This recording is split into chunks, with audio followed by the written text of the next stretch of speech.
Hello everyone, welcome back to my YouTube channel. By the way, I'm Annalexine, and if you're new to my channel, please don't forget to click like and subscribe.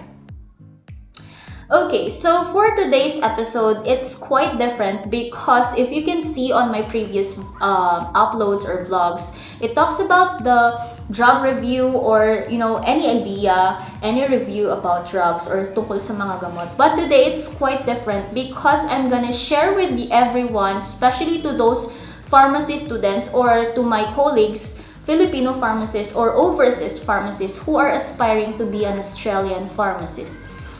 Okay, so for those of you who don't know what happened to me last July, I actually took an exam and it's named as the KAPS exam. So what does it mean? Okay, so a KAPS exam, it means it's a knowledge assessment of pharmaceutical sciences. KAPS exam. Okay, so this kind of an exam, this is initiated by countries such as Australia and also New Zealand. This is a help, or I mean like an eligibility that will help overseas pharmacists to have their pathway towards becoming a New Zealand pharmacist or also an Australian pharmacist. Okay, so for today's episode, we're gonna be having three parts of this video. So first is the entire story on how did I came up with the idea of taking the KAPS exam. Number two will be my preparation. What are the things that I prepared? How much did I spend for the entire journey of taking my KAPS exam and the processing time as well. And number three is my personal experience on the KAPS exam per se. Alright, so just a disclaimer everyone, please do not quote me on these details because I will just share with you some of my personal experiences. But if you would really like to, know the full details towards applying for the KAPS exam or taking the KAPS exam, I think it's best for you to go to their website. It's named as Australian Pharmacy Council, and in there are a lot of details on how you are going to prepare or what are the things that needs to be prepared for the exam. But of course today I also printed out a form, and this is also available on the website, so that the things that I will share to you today are the correct details, okay, because I don't want to disinform you or misinform you. It's somehow here, okay, so I will just base the things that I will be sharing with you according to my personal experiences, and of course here to the PDF that I downloaded from the APC website. Okay, so okay, so dumako na po tayo sa first topic natin ng ating episode is yung story kung paano ko natuklasan ang tungkol sa KAPS exam. So, first is, when I graduated from the university, I took my pharmacist licensure exam, and then after that, nag-work na ako. I already had my 3 years experience. I practiced my pharmacy profession for 3 years. And then after that, I had this kind of a desire na parang gusto kong mag-practice din ng profession ko sa other countries. Parang ganyan. So, yun, nag-search ako, I searched online, and then I asked my tita who is a UK RN, and she told me na I'm willing to sponsor for you for any pathway here in UK. And then nung nag-search ako is natuklasan ko yung about sa GPHC. So it says there that every overseas pharmacist should undergo a 2 years study, another 2 years course to a university that is accredited only by the GPHC. So nung nakita ko yung fee, it's quite expensive, and I think we will not be able to pay for that. I mean, like, although my auntie is willing to sponsor for me, I think hindi siya money-wise for me kasi I'm not rich. But if I have a chance or if I have that kind of money, maybe I will grab the opportunity. But unfortunately, hindi namin kaya yung payment ng tuition fee. So, I have to, kalimutan kung ano yung na-search ko about GPHC. And then after that, nag-search ako ulit, and nagpunta ako sa YouTube. And nag-search ako how to be an Australian pharmacist, and nakita ko yung YouTube vlog ni Ma'am Rona. And doon sa kanyang video, na-outline doon yung entire process on becoming an Australian pharmacist. And then after that, doon din nilahad niya that there's this one particular page that is available in Facebook na it's named as Filipino Pharmacists in Australia. And in there are a lot of forums, nagkakaroon ng brainstorming, how to be a pharmacist in Australia and everything like that. So, after that, I was intrigued and became interested. So, I did my own research. Nagpunta ako sa Australian Pharmacy Council.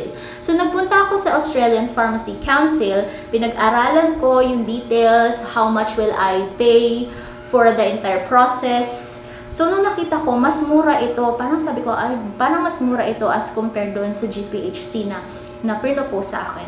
So, yeah, cut the long story short, yung APC or yung process na ito, yung in-undergo ko.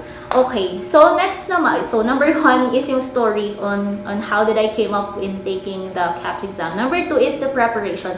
What are the preparations that I did and yung processing time. So first, ano yung mga prepare ko? Okay, so first is I prepared for a scanned copy of my valid documents. Okay? So, ano yung mga valid documents na prepare ko is the scanned copy of my transcript of record and also a scanned copy of my certificate of having a bachelor's degree. And this is both issued by the university to where I graduated from. And then number 3 is yung scanned copy of my passport. It should be colored and it should be, dapat malinaw siya. And then number 4 is yung copy or scanned copy of my certificate of registration, which is issued by the PRC. Okay? As I remember, these are the only 4 documents that I prepared for me to do my skills assessment eligibility check.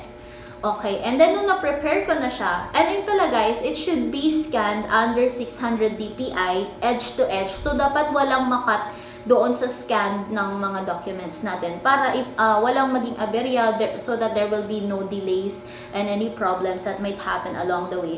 Okay, so next naman is nagpunta na ako doon sa mismong process.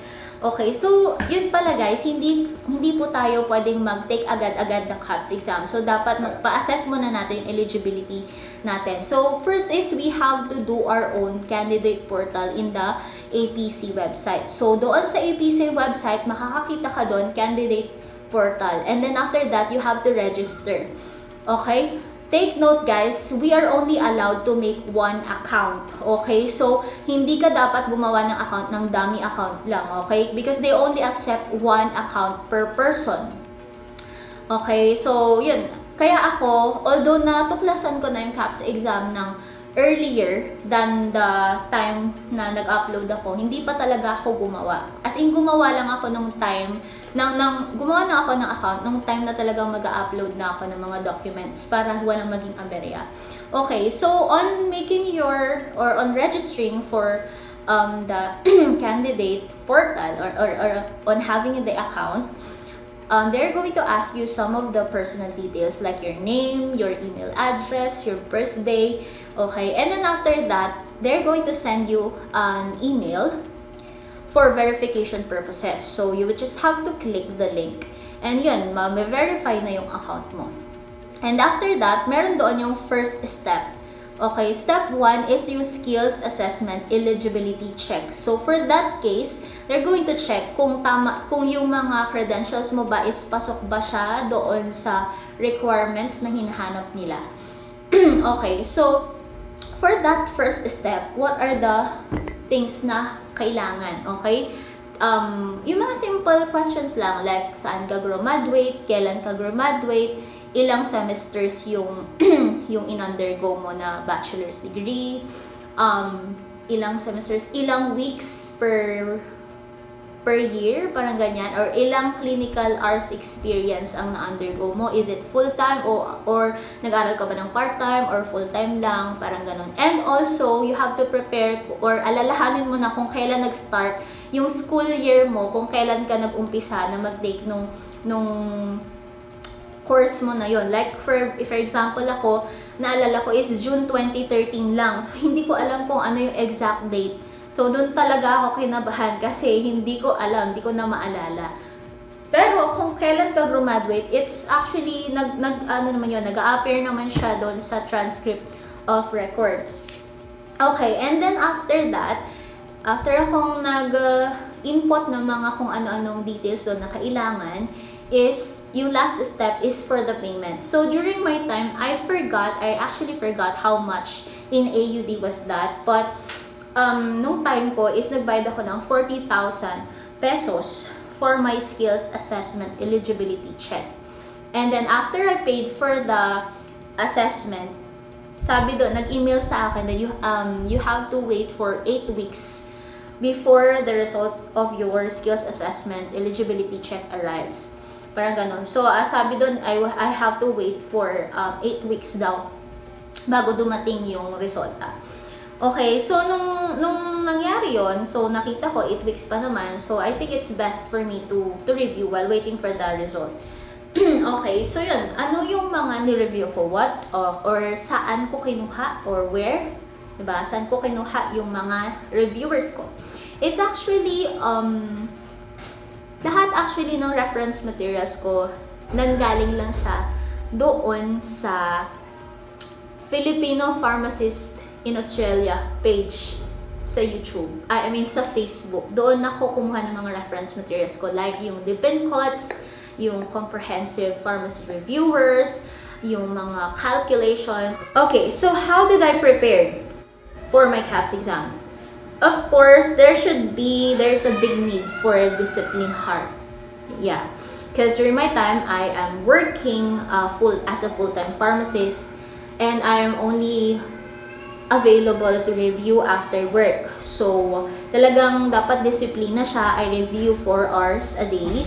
So, after ko umuwi from work, nag-aaral na ako kaagad. Konting pahinga, and then after that, aral ulit. Okay, so binasa ko yung Lippincotts. I reviewed for the Lippincotts from the first chapter to the last chapter. So, in short, book to book ko siyang inaral. And it took me 3 months para matapos yung entire book. Kasi, nag-work ako, and nung first attempt ko ng pagbabasa sa Lippincott, talagang medyo parang nawalan ako ng disiplina. Okay, kaya ganun siya katagal na natapos ko yung buong libro. But it's quite overwhelming yung entire whole chapter. But habang binabasa mo siya, you are refreshed din Yung parang nare-refresh din yung mga pinag-aralan mo dati nung college. Okay, so first is I reviewed for the Lippincotts, and then I reviewed for the CPR, chapters 1 to 12 only. Okay, and then ni-review ko yung calculation and then the recalls. Okay, so after ko na-review yung mga yon, and I'm supposed to take the exam, pero you know, my payment for the KAPS exam is not yet available.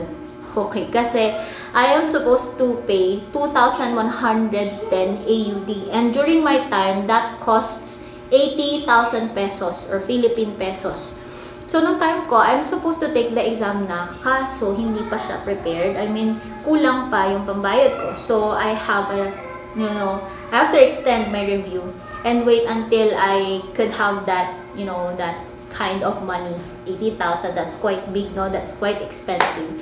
So, yun, nag-aral ako ulit, ni-review ko ulit yung recalls, yung calculation, and then yung CPR, and then yung Lippincott. So, medyo natagalan talaga ako. Kasi hindi naman kami mayaman. Talagang big para sa akin yung 80,000. And then after that, it's time for me to do a registration. Okay, I have to plot my slot to the KAPS exam in taking the KAPS exam. Okay, so when I did that, yun, nagbayad lang naman ako. Madali lang guys, madali lang mag-register for the exam. Pero you have to check din kasi when it says na, kasi during my time, the registration start or the start of registration is June 1. Okay, so talagang nung nakaka-start na June 1 talaga ako nag-register para hindi ako, kasi thinking ko baka maubusan ako ng slot, pandemic pa man din during that time. So talagang inagahan ko mag-register for the exam. And yeah, so nakapag-plot naman ako kaagad ng aking slot for the KAPS exam. Okay, next is ano naman yung nilalaman ng KAPS exam? Actually, the KAPS exam, it comprises of 2 papers. We have the paper 1 and paper 2. So, what are the subjects that are included to paper 1? So, in the paper 1, it's the subjects included there is, or are, sorry, organic chemistry, stereochemistry, physical and inorganic chemistry, analytical chemistry, biochemistry, structure or activity relationships, medicinal chemistry, drug metabolism, biochemical pharmacology, systemic pharmacology, chemotherapy, toxicology, pathophysiology, general physiology.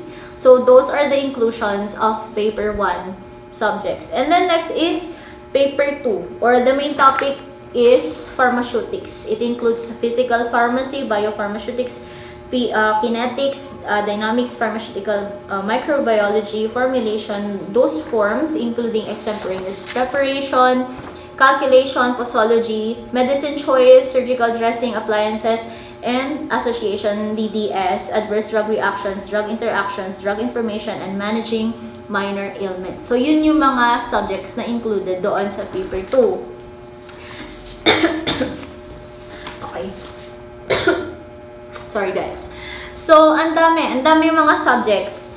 And sobrang nakaka-overwhelm talaga yung mismong KAPS exam. When I went to the KAPS exam, nung magte-take na ako ng KAPS exam ko, talagang I really prayed so much kasi inisip ko, oh my gosh, 80,000 yung binayad ko sa exam na to. Dapat maipasa ko talaga siya kasi mahal. Una sa lahat, mahal. And ikalawa, ang dami ko nang inutang. Dami na naming inutang para lang makapag-exam ako nito. So, really have to pass this, Lord. Please give me guidance. Talaga nag-pray ako kay Lord. And then, nung KAPS exam ko, actually, naging maayos naman siya. Compared doon sa nag-board exam ako here in the Philippines. Nung time kasi na nag-board exam ako here sa Philippine board exam ko, is may sakit talaga ako, as in masakit ulo ko, tas namamaga yung tonsils ko. But this time, I am really happy because, you know, my health is okay. I'm not feeling any pressure, I'm not feeling any headache. I only felt the headache after the exam. Talagang sakit siya sa ulo. So, the entire exam, it's about 4 hours. So, you are allowed to answer the paper 1 for just 2 hours and another 2 hours for paper 2. So, it's up to you if you would like to have a break of 1 hour after your paper 1. But for me, after kong sinagutan or nasagutan yung paper 1 ko, merong 1 hour break. So, yung 1 hour break na yun, talagang tinake ko siya para makapagpahinga ako, alam mo yun, refresh ng mind, ng merienda ako. Ang dami kong binaon talaga, ang dami kong pagkain, yung banana bread, yung chocolate, yung drinks ko. Talagang kumain ako ng madami. And then, natulog ako. Umiglip ako ng mga 10 minutes, parang ganyan. And then, after that, I went back to my paper 2. And, ang nangyari is, naging maayos naman yung entire experience ko. Okay, and then after that, waiting game na. So, the result will arrive after 1 month. So, for that entire, duration, you are really, having that anxiety na, Lord, am I going to pass this exam or not? Did I answer the questions correctly? So, yun, nung time na yun, as in, nung nung mga time na nakatulog ako, or nakahiga, nung nakahiga ako, iniisip ko kung tama ba yung naisagot ko mga questions, or hindi, parang ganyan. So, 1 month na ganun ako. Pero nung 1 week before lumabas yung exam, sabi ko sa sarili ko, I'm really claiming it na, Lord, I just did my best. You have to help me pass my exam because this is really my dream and I have a great purpose in dreaming this kind of a dream, Lord. Parang ganyan. Kasi I wanted to also help my family financially talaga. So, sabi ko, Lord, please help me with this process. Kung nagawa mo akong tulungan ng board exam ko, I hope and I pray na matulungan mo din ako this time. Parang ganyan. And then, luckily, no, it's not because of luck. Fortunately, by the grace of God, July ako nag-take, July 19, 2021. And then, after 1 month, nag-arrive yung result. And I was able to pass my KAPS exam. Okay, so this is not yet the end of the process towards becoming an Australian pharmacist. It's just that I'm really happy because the main requirement Okay, yun kasi yung pinaka main requirement doon sa entire process mo. So, yun yung main requirement ko is naipasa ko na. So, next will be the English exam. Okay, so naipasa ko na rin yun. I'm actually supposed to go to the next step, which is yung internship for 1 year. So, I will share that again to you, yung experience ko sa internship ko after I finish my internship. But for the moment, for the meantime, these are the only experiences that I can share with you all. So, sana naka-help po ako. Talagang tinagalog ko na lang para specific talaga siya sa mga experiences ng isang Pinay or ng isang Pinoy pharmacist. Okay, so I think these are the only things that I can share, I can detail to you. I hope and I pray na makatulong ito sa inyo, and if you have your friends na kilala mo magte-take ng exam, I think it's good to connect with them as well para makapag tanungan kayo or makapag-share kayo mga insights ninyo, parang ganyan. So, kasi nung time ko talagang may mga tinatanong din talaga ako kasi medyo nervyosa ako at saka ayoko talagang mag-mess up sa aking exam kasi it's not a joke. I mean, the money is not a joke. So, ganun. Kaya ganun. So, yun lang. I think that ends my video for today. I hope na may na-inspire ako here. And if you have any question, you are free to buzz me sa aking Facebook account. But I guess hindi na lang siguro dun sa personal Facebook ko.